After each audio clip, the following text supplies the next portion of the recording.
Welcome to 50 Shades of Wealth, Confessions of a Real Estate Investor, the show where you'll learn the real estate investing secrets of the pros. Your host, Sarah Jung, pulls back the curtain and shows you how to build wealth with real estate investing. Welcome to 50 Shades of Wealth, Confessions of a Real Estate Investor, the show where we talk about the good, bad, and ugly when it comes to real estate investing and strategies for building long-term wealth through education and personal growth. I'm your host, Sarah Jung, CEO and founder of Legacy Bloom Investments, a multifamily investment company. Today, I'm super excited to have with us a very special guest, Chris Salerno. After relocating to Charlotte, Chris developed an extreme passion for real estate. By the time he was 24, Chris successfully transacted more than $40 million in real estate volume and helped lead the number one real estate team in the Carolinas to produce more than $140 million in annual sales. Named in Charlotte's 30 Under 30 and nominated for Forbes 30 Under 30, Chris quickly gained recognition and notoriety for his hard work and dedication. Chris believes investing in real estate is the best building block for financial freedom. He is a firm believer in affirmations exemplified by notes personally placed around every corner, which serve as a constant reminder that every day is special and that his life is purposeful. He's also the founder and host of the Mindful Multifamily podcast. Through Chris's vision, QC Capital has quickly become a well-respected, high-return investment firm. Welcome, Chris. How are you today? Amazing. Thank you so much for having me. Super excited to be on here. Absolutely. So Charlotte's 30 Under 30. Wow. Yes. So tell us a little bit about your background and how did you get to that point? I mean, that's pretty impressive.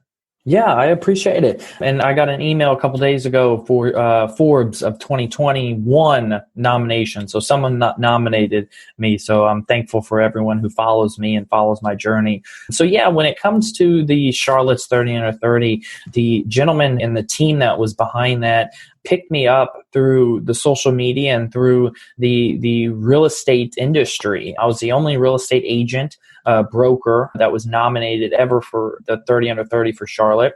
And the reason why I got into brokeraging real estate is because I knew, one, it's 100% commission. Mm-hmm. I knew I cannot rely on a steady income. And I knew I would have to outwork my competition to get a paycheck. And I knew my work ethic followed how much I was going to get paid. And I knew I will outwork anybody. I will lose sleep. I don't even need sleep if I know, in a competition that I need to prevail and to gain success. So through that journey, they found me and they interviewed me, and I submitted a full proposal after the interview, and they loved the story and where I came from and how I got to becoming a broker very quickly, and the position I was in leading that number one team to produce that amount. And that's how I got it. And then I pivoted into the multifamily industry. Wow. So when you say that you didn't get any sleep, you look pretty good to me. So it looks like you're pretty well rested. I woke up 3 times last night for my newborn. So if I look well rested, congratulations. Thank you. I appreciate it.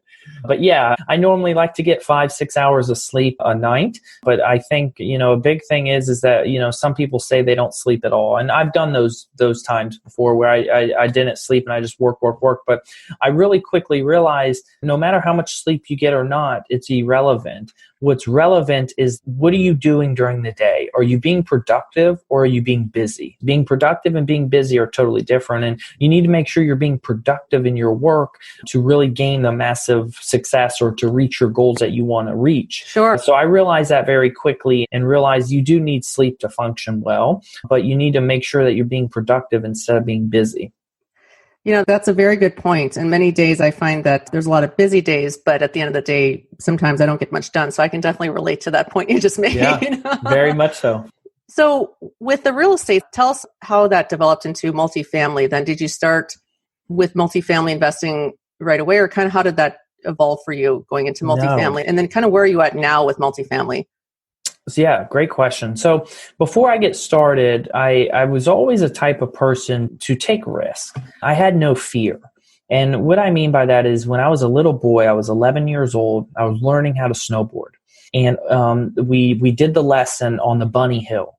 And I remember asking the instructor after the lesson, I looked up and I said, well, I want to go on the big hill. He says, no. He says, you're just starting out. This is your first time. You need a couple months on the bunny hill, and then you can master the big hill. And once he walked away, what did I do? I hopped on that ski lift and I went all the way up to the top. I was going to say you went to the big one. Yes, I just went. I said, I'm not listening to him. I went and I learned very quickly how to snowboard. And through trial and error, I fell down, knocked my face, got hurt and all that. But I kept getting up and I kept going up to that big hill. And I think I've done that all the time. And relating that to me going into the multifamily industry, towards the end of my career and brokeraging real estate, I went back to an old game we played, and it's called Monopoly. And I realized you don't broker real estate in Monopoly. You buy the land, you build wealth.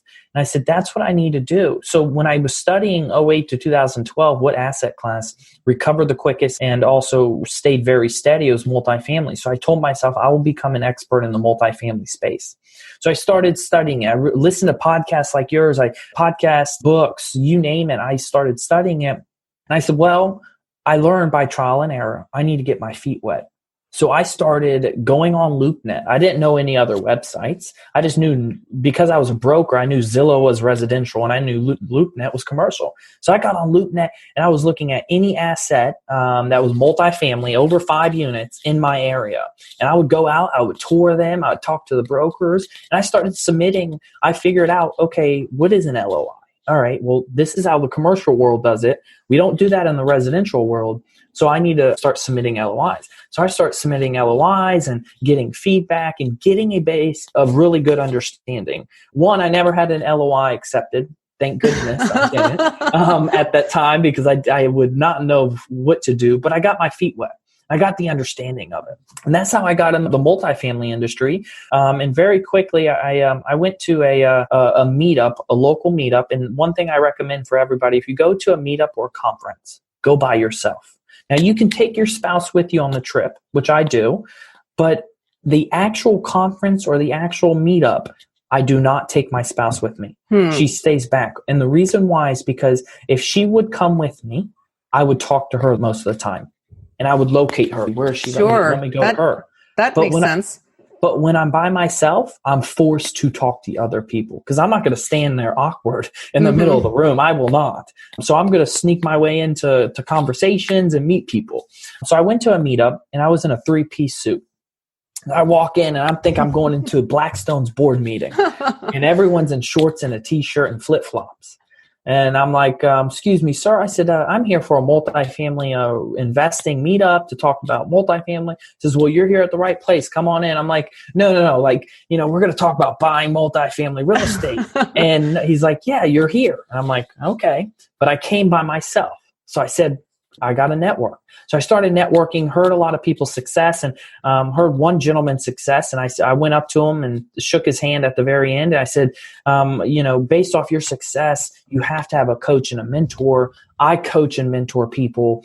You have to. Who is it? And he said, Joe Fairless. And I said, I want him. I said, I don't care what it takes. I want in. And I was able to get into his private group that he has. I know he doesn't accept anyone into that group now, which I'm thankful that I'm in it. But I was able to get in it. He helped limit mistakes. And I always recommend get a coach, get a mentor early on to help limit mistakes. Right now, we switched into creating a fund, and we have a new advisor / mentor to our company, which is directly managed over $2 billion in capital and over $80 billion in assets under management. Wow. Good for you. So we're leveling up, but we still have Joe. We love Joe, and he's a huge help. But that's how I got into the multifamily space, and that's how I projected the company very quickly, is getting mentors, limiting my mistakes, and actually taking action and not sitting on the sideline. Well, and you seem like a man who definitely would take action. So congratulations on that, by the way. Thank you. I never told the story. This is the only time I told the story about me snowboarding. So your listeners get a little peek. I kind of would figure that about you, that you go for it. And for our listeners, LOI, just so everybody knows, is letter of intent. Yeah. So you're out there sending all of these letter of intent LOIs out to all these brokers. And did you get any response from them, or kind of how was the overall response? No. Yeah, I got responses of, what the heck is this? No, you can't do that. This doesn't make sense. So then I started networking with other investors, and I'm like, look, what's your LOI look like? Walk me through it. And I was brokeraging residential real estate in the middle of it. I was doing residential real estate, but I was educating myself on it. And then the big thing is you can go to the SEC website, sec.gov, and you can search up people's PPM. And if they are a 506C, you can research their PPM and study them. So I studied Grant Cardone's. Everybody knows him. Grant's pretty big. Yeah, so I studied his PPMs, and it put me to sleep. They're lengthy, trust me. But I studied them because I want to know how he's structuring deals, what they're doing, what's the verbiage, and that helped me as well. So that's definitely projected. But yeah, it was a learning journey that I went down, and I'm happy that I connected with a mentor and a coach to limit those and to really project everything. Chris, explain to us a little bit what attracted you to multifamily from an investment standpoint versus investing in some of the other asset classes like single family or commercial storage or anything like that? So I have one single family rental. One. And the reason why is because she begged me to be her landlord. It's been 2.5 years. She's paid every time except the last month. Actually, last month she paid. The month before that, she paid a little more than half of what was owed. But the reason why is because, for example, she paid a little more than half what is owed. Well, she still owes the remaining difference and a late fee, but now that's one tenant. If I have to evict her, I have to pay for it. She leaves. Now I got a month to 2 months. I have no income for that particular asset. So I realized that very quickly is that the risk is actually larger investing in a single family where they may not pay. You're going to have to pay for everything. If an HVAC goes out, that's $5,000 to $7,000, depending on what new HVAC and everything that you need. $5,000 to $7,000. That ruins your returns first year, probably going into the second year. Sure. Mm-hmm. Depending on what state you're in, if you invest in the state of South Carolina, you're taxed at 6%. It's almost doubled compared to if you were a primary resident there. So that plays a big curveball into your numbers. So I realized that quickly. And I said, it just makes sense buying a 100-unit apartment complex.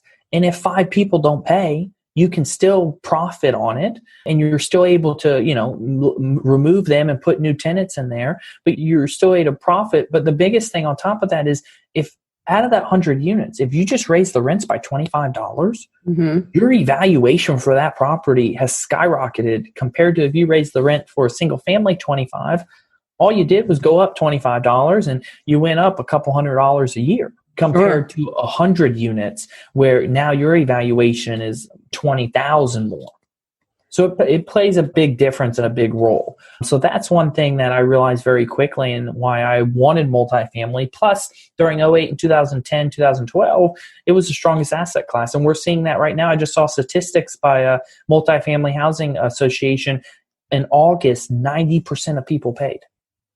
Wow. That's huge. That's great news. That's huge. It's phenomenal. That is. So essentially you're using economies of scale, right? What kind of parameters do you have when you look for multifamily deals? Do you look for, X amount of units? What kind of returns typically do you look for?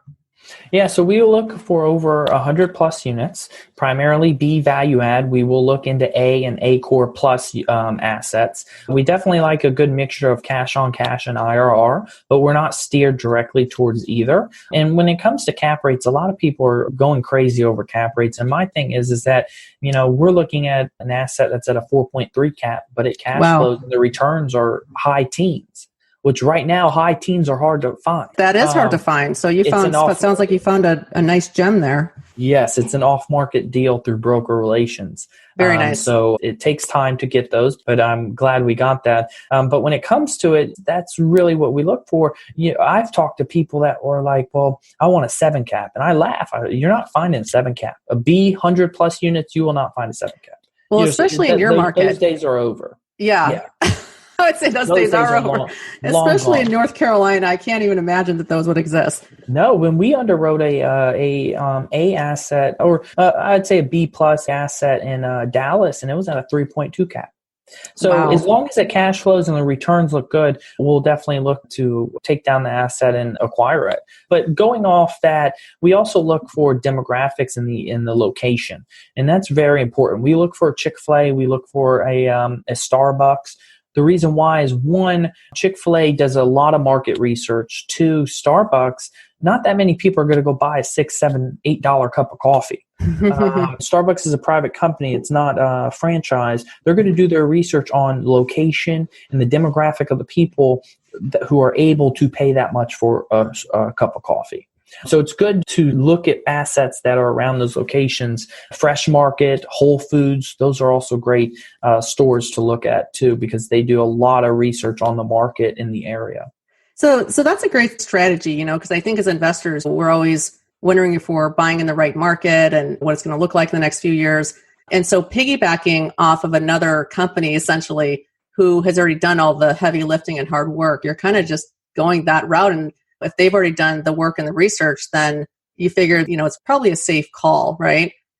Yeah, I think, they have thousands of analysts. Starbucks, their real estate company and the real estate side of their team, I'm sure has thousands of analysts. I'm sure they really go in deep with it. They talk to the city, which we also do. We talk to the city and to find out what new products coming on, but they really go deep with the household income.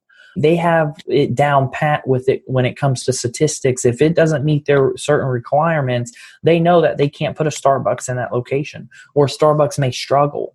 So they study all of that when it comes to income, household income, per person, living residence. I mean, they study all that, and it's good to piggyback on their information, because I've never seen a Starbucks go out of business. I've seen grocery store chains go out of business, but every Starbucks I've been to is normally in a great location and is normally in a great retail location, like a Target or Harris Teeter. If you're in the Carolinas, Harris Teeter is a little higher end type of grocery store. You see Starbucks in both of those locations. Mm-hmm. Well, those are phenomenal locations, and they do a tremendous amount of research.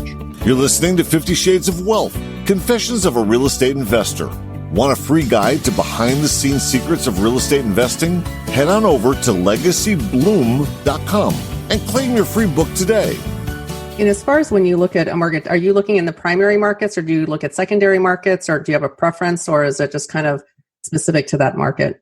Yeah, I think each asset we look at is definitely specific to the market, because the golden rule for real estate is location, location, Mm-hmm. location. So we'll look in primary, we'll look in secondary. We don't like to really venture farther out from there unless we know the location very well. One thing I love is that each individual person that works for QC Capital, we live in the markets that we invest in. We know it very well. Now, I can't say that's going to be the case all the time as we expand, as the company grows, Sure. but we do tremendous amount of research, and we have a system in place before the property even gets to my desk. We have multiple systems in place and criteria that asset has to hit before it gets to my desk and I make a decision on it. So I know that once it lands on my desk or comes into my emails, I know that property has been thoroughly embedded, thoroughly researched. The criteria that we have has been hit before it came to me to make a decision if we want to move forward on it or not.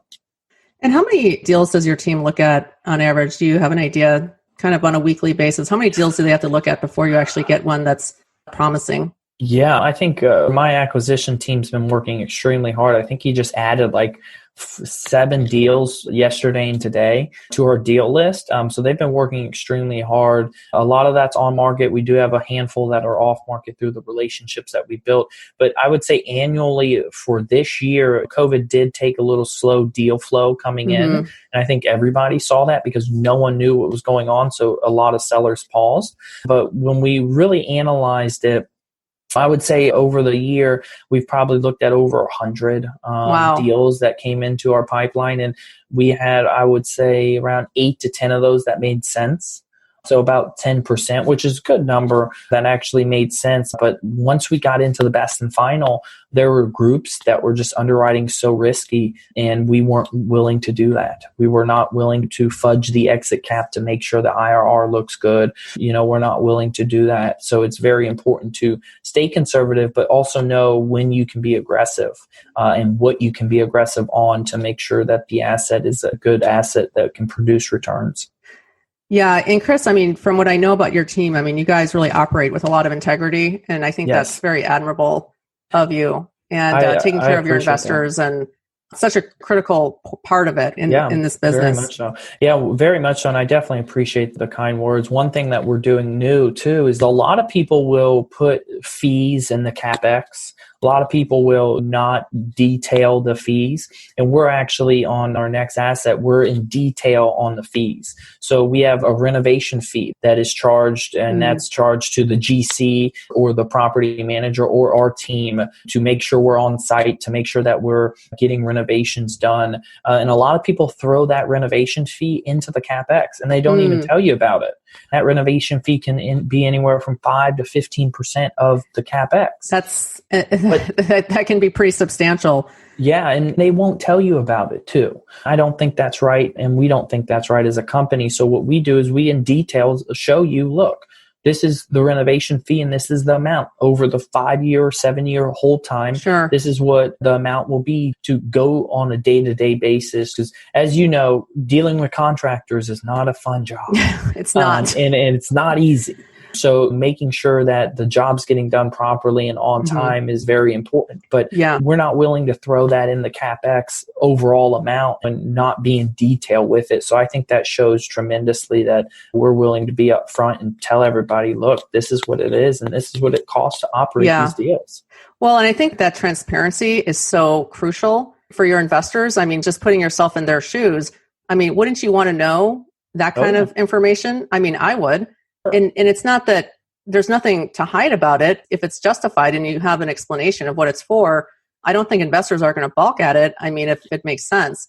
So that transparency and just disclosing as much as possible, because essentially, you're all in it together, right? Correct. You're the GC, but bringing in your investors, they're just as much as a part of it.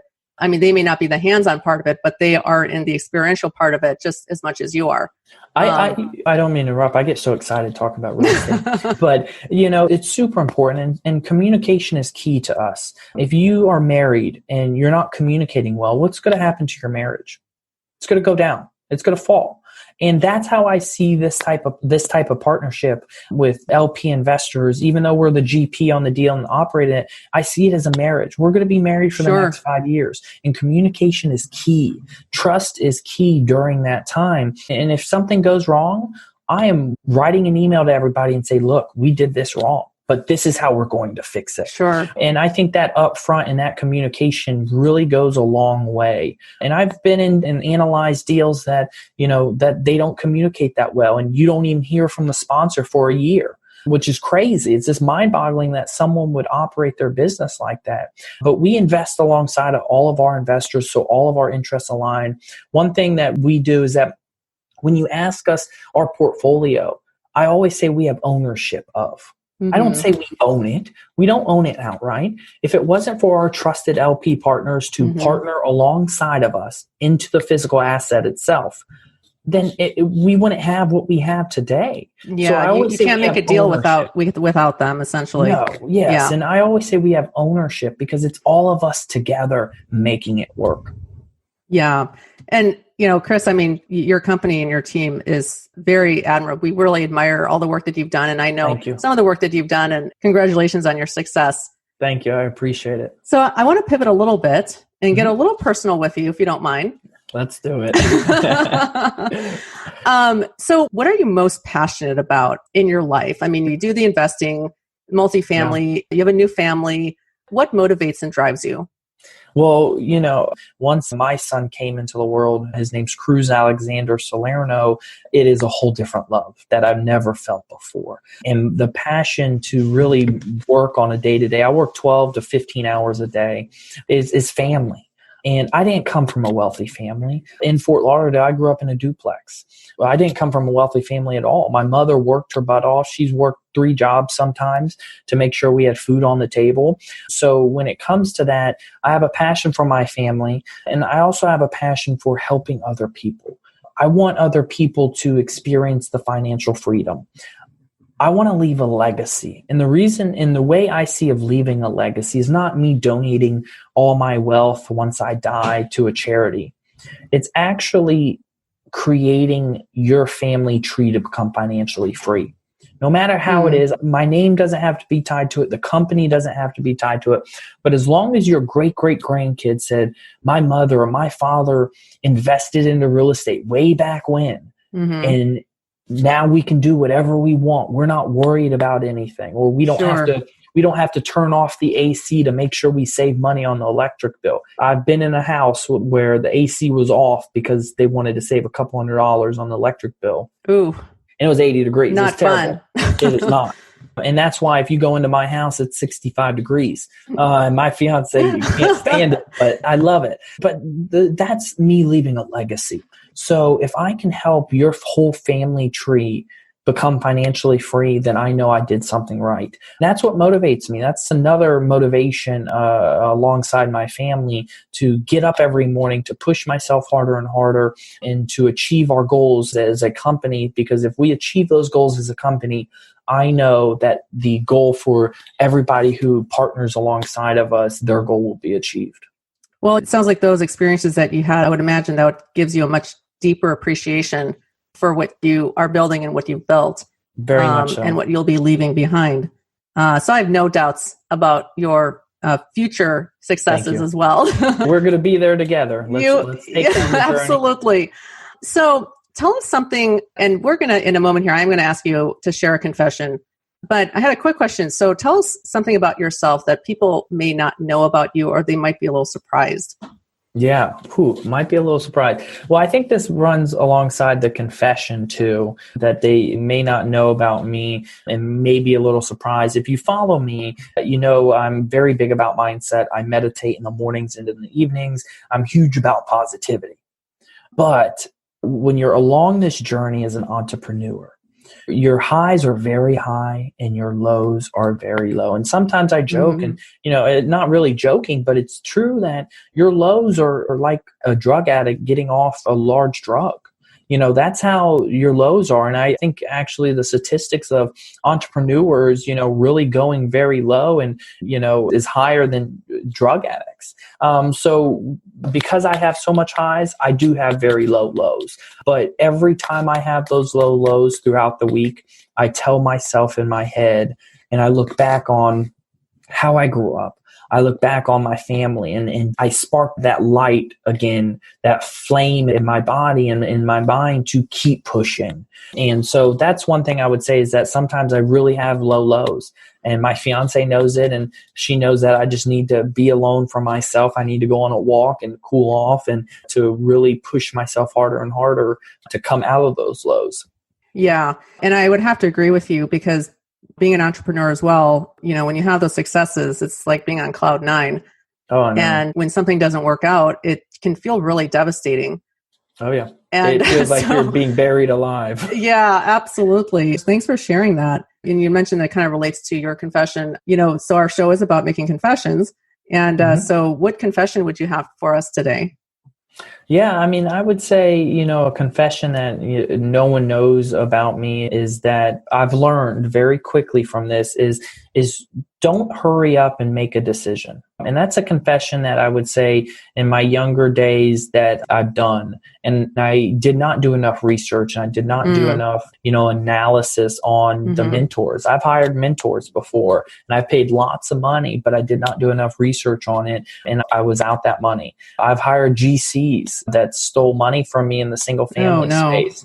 So it's very important to really not make a huge jump and a huge decision. And I've learned that very quickly. I think that's what's helped us project so much right now as a company, is that I've learned that, and now I know not to do that and to slow things down a little bit. So I would say that would be a confession that no one knows, that I've had trouble with back in the day, but it's actually projected the business now because I've learned from that. Sure. Well, thanks for your honesty on that. And when we were all back in our younger days, I think we could relate to situations where we made decisions quickly without really understanding what we were getting into, or kind of doing our due diligence, on it. And I mean, but that is part of the learning curve. And you're here to basically tell us, look, it paid off, but if you can avoid it, don't do it. Yeah, because you'll save a lot of money. that is right, but that's why I say get a mentor. Do your research first, but get a mentor, because they're going to help limit those mistakes. When you're about to come into a roadblock, you can call them up and say, look, I'm running into this issue. Have you been through it? If you haven't, do you know someone who has? Or if you have, what would be the best option to take during this situation? And it's truly helpful. Don't be afraid to ask. I ask questions still, and I'll ask questions until I'm dead. I know I will, because I'm always learning, and you need to ask questions and you need to listen to learn. So it's super important. Well, and being a continuous learner, especially in investing, is highly important because there's always things changing, right? Industry's changing. Every hour. Loan guidelines are changing. All kinds of fun stuff. Yep. Chris, as we kind of wrap up here, what's the name of your company again, and how can we reach you? Yeah, so the name of the company is QC Capital. You can reach us at qccapitalgroup.com.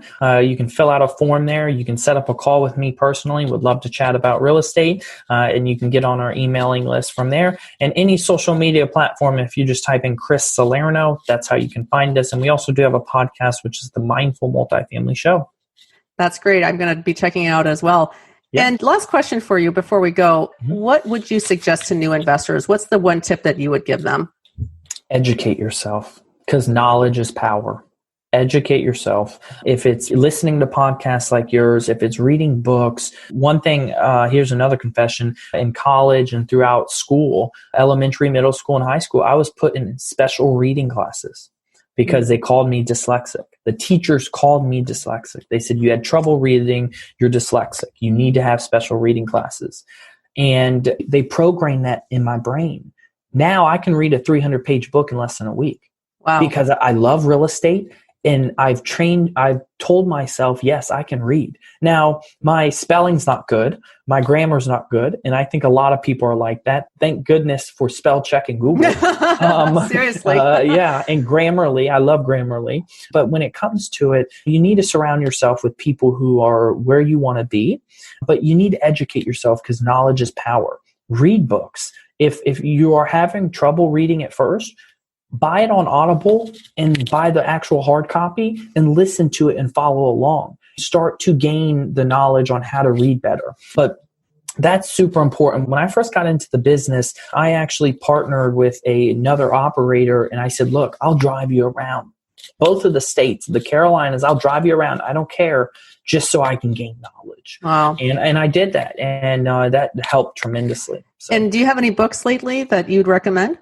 Oh, yes. I'm reading a bunch of books now on foundations, endowments. So big, high level hedge fund stuff I'm reading books on now. But what I would recommend for real estate, I would recommend Joe Fairless's book is phenomenal when it comes to real estate investing and syndication. And then a good business book is Mistakes Millionaires Make. A good mindset book is Think and Grow Rich by Napoleon Hill. Very good book. Read that. Those are a couple books I would highly recommend. Yeah. And before all of it, I would also read the book called The One Thing. Really focusing on your one thing. Gary Keller, the CEO and founder of Keller Williams, wrote it, but it's really focusing on your one thing, because a lot of investors will wholesale, they'll broker real estate, they'll do this and do that and do that. And before you know it, they're not actually growing a business. They're just staying busy. They're not building wealth. So focus on that one thing is a good book. That's great. Well, thanks for sharing your tidbits of information today, Chris. It was really a pleasure talking with you and just having you on the show and just hearing actually 2 confessions from you, which was great. So Thank you for that. You're welcome. And I wish you the best success. And I'm sure I will be seeing your deals coming through as well. So. Yes. Well, I'm glad to be a partner with you and great friends with you. And absolutely. Glad we're connected and looking forward to the future for the both of us. Yeah. Thank you so much, Chris. Well, that wraps up our show. I want to thank you so much for listening. And again, if you have any questions for myself or for Chris, please contact him. And if you want to learn more about multifamily syndication, you can also visit our website at www.legacybloom.com. Alrighty, thank you. Until next time. Thanks for listening to 50 Shades of Wealth, Confessions of a Real Estate Investor with Sarah Jung. Make sure to visit us at legacybloom.com, where you can join our investor club and grab a free copy of Sarah's latest book. And if you like the show, don't forget to leave us a quick review. Be sure to tune in next time as Sarah pulls back the curtain once again and shares more Confessions of a Real Estate Investor.